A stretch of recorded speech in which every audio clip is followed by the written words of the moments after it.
Hello everyone and welcome to my nerdy little corner of the internet. If you are watching this, you might be participating in a starter deck challenge. In a starter deck challenge, you are either given a random starter deck, or you may even get to choose your own starter deck.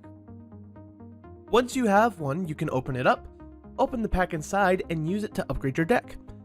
Keep in mind that your deck will still need to be 2 inks and 60 cards minimum. This video is an in-depth look at the Amethyst Starter Deck starring Moana of Motunui and Mickey Mouse Wayward Sorcerer. The Amethyst deck is the aggro deck of the 3. The goal is to flood the board with multiple characters and overwhelm the opponent with sheer amounts of characters. Having at least 10 characters in the first 3 costs leads to the ability to quickly fill the board on curve, allowing you to get lore and board presence quickly. Cinderella, Dinglehopper, and Hakuna Matata is the healing package, as the mid-game characters in your deck have higher willpower, helping them survive multiple challenges. Control Your Temper and Maximus, Relentless Pursuer, are strength dampeners to make challenging easier for your smaller characters. You have a total of 8 princesses in this deck, so Moana is mostly just a lore battery, but is able to get you some little value here and there. 3 lore is a lot, and requiring 6 damage to take her out is quite a bit. Be Our Guest friends on the other side, Yzma Alchemist, and Maleficent Sorceress is your card draw and selection package, allowing you to find characters you need for the current situation in the game. Rafiki, Mysterious Sage, Flotsam and Jetsam, Ursula's Spies, and Jafar, Wicked Sorcerer is your challenging package with a mix of Rush, Challenger, and Evasive to slow down your opponent. You have the Magic Broom, Bucket Brigade, and Mickey Mouse Wayward Sorcerer package in the deck, allowing you to shuffle your best cards and your opponent's worst cards back into their respective decks, and being able to loop the brooms for value.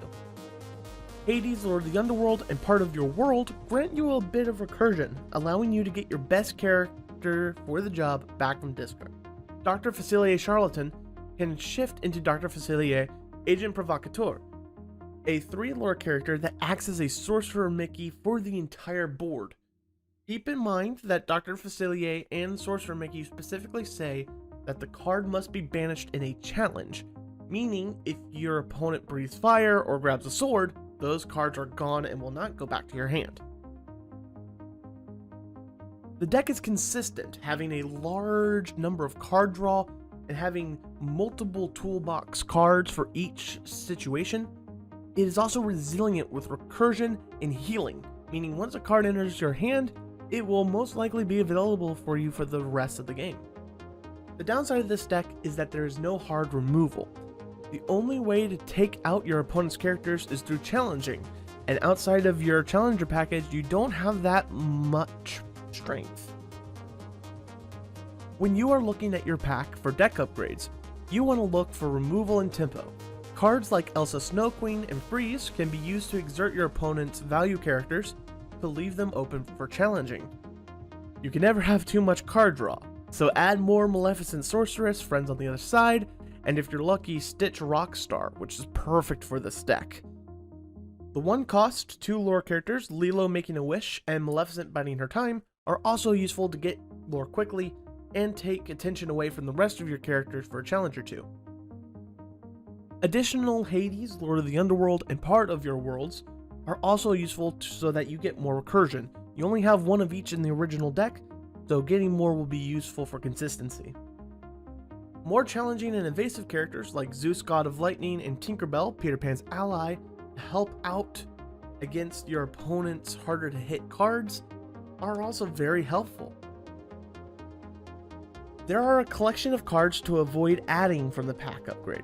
These cards are not necessarily bad, they are just not good additions to the Amethyst starter deck, or aren't good inside the starter deck challenge format. First, we have Hades, King of Olympus. Although we do have a shift target for him in the deck already, and a big body would be useful, the unink ability leaves him stuck in your hand for the majority of the game, and you only have 8 villains in the original deck. Not enough value to risk having a card in your hand for that long in an aggro deck. Just in Time also isn't necessarily a good add-in. There are only 2 5-drops in this deck, and while we have plenty of 4-drops, Just in Time is less optimized using a 4 cost and your 3 drops are already good enough for this deck. You could be playing Rafiki or Maleficent on turn 3. Ursula's Shell Necklace might be good if we had more songs. We only have 8 songs, and 2 of them are Hakuna Matata, which will probably be Ink.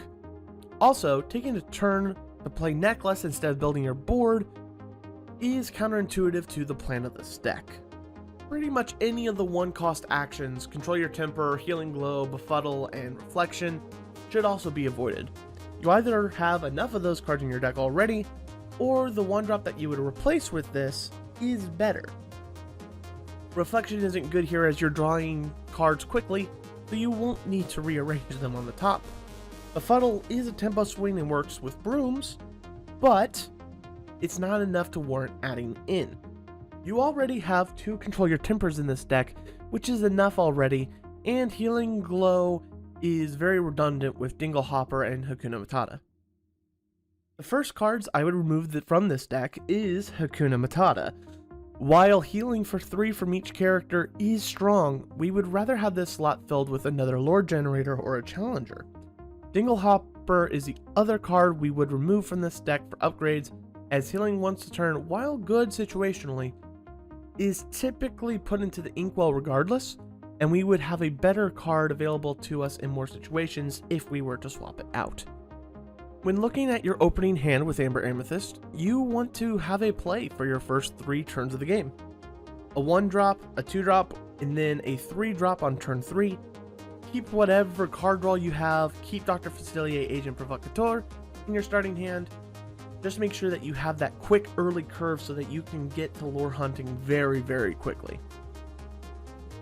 When playing against another Amber Amethyst deck, you need to control the board. Generally, whoever has the most characters in play is winning at the time.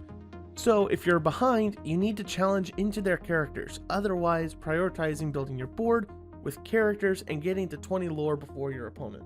When playing against the Emerald Ruby deck, make sure to keep Jetsam in hand for your opponent's Pongos and Peter Pans. You are the aggressor, and they will need to react to you, so if you curve out and take care of their evasives, you should be too far ahead when they play their Mad Hatters and other large characters. When playing against the Steel Sapphire deck, you need to flood the board and get as much lore as possible before they bring out their larger characters. At the same time, you need to be very careful, because they do have that single grab your sword, and they could destroy your board immediately as early as turn 3, if their deck prioritizes it. So, make sure to have your high willpowers, your Olafs, and your minis, so that way you can survive fire the cannons, you can survive the grab your sword, and you can survive most of their early aggression. That is my guide for the Amber Amethyst starter decks. If you liked this video, check out the other 2 videos where I look at the other 2 decks. And make sure you Rafiki rush that subscribe button. Good luck out there.